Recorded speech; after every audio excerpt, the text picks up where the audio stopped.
Bongkar pelaku siapa pembunuh ibu dan anak di Subang, Jawa Barat masih berlanjut.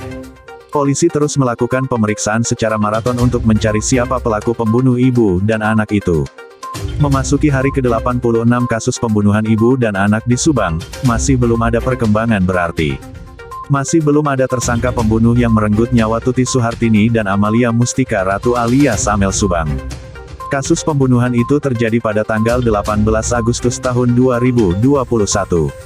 Sehari kemudian atau tanggal 19 Agustus tahun 2021, selain Danu dan Banpol ramai pula diungkit soal saksi-saksi yang kembali ke TKP.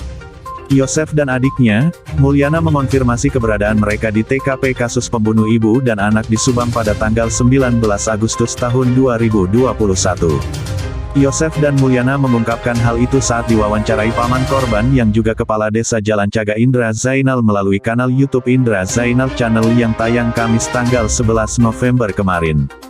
Mulyana mengatakan bahwa ia ditelepon polisi pada tanggal 19 Agustus tahun 2021 sekitar pukul 10. Polisi menyebutkan soal kucing yang ada di rumah TKP agar cepat diambil, juga mobil Yaris milik almarhum Amel yang tidak terkunci.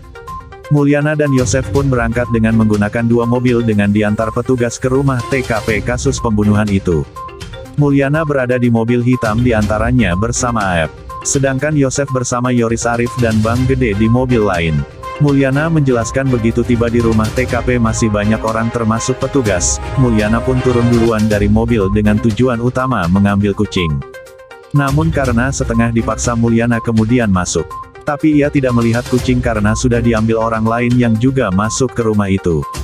Mulyana menjelaskan bahwa pada saat ia masuk ke rumah TKP, Yosef masih ada di luar bahkan ngobrol dengan Yoris. Mulyana juga mengatakan bahwa ia masuk ke TKP tidak sendiri karena diajak orang lain bersama petugas. Ketika ditanya Indra Zainal soal paket yang datang, Yosef mengungkapkan bahwa paket tersebut punya Amel, tapi ada di luar rumah. Menurut Indra Zainal Alim, paket itu yang diketahui milik Amalia Mustika Ratu disimpan di rumah Ibu Lilis. Mulyana kemudian mengatakan setelah mengambil kucing, semua orang pulang lalu singgah ke rumah Ibu Lilis. Secara terpisah, kuasa hukum Yosef Rohman Hidayat menyatakan bahwa kucing kesayangan Amel ada dua.